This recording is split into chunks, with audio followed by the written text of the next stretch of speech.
Salam dəyərli izləyicilər, mən siyasi bloger Elnur Əliyev. Şəkildə gördüyünüz kimi Gəncədə şəhid plakatların hamısını yığışdırırlar. Ay qardaş, mənə maraqlı bu deyə.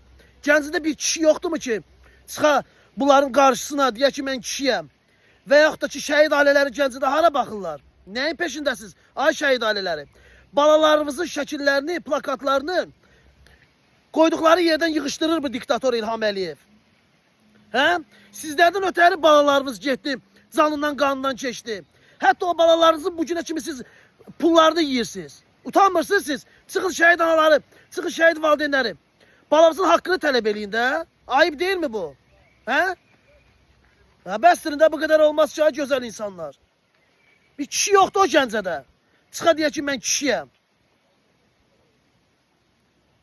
Danışanda ağali deyib əllərində təsbih fırlarlar bilər. Ayıb deyə Qurana and olsun.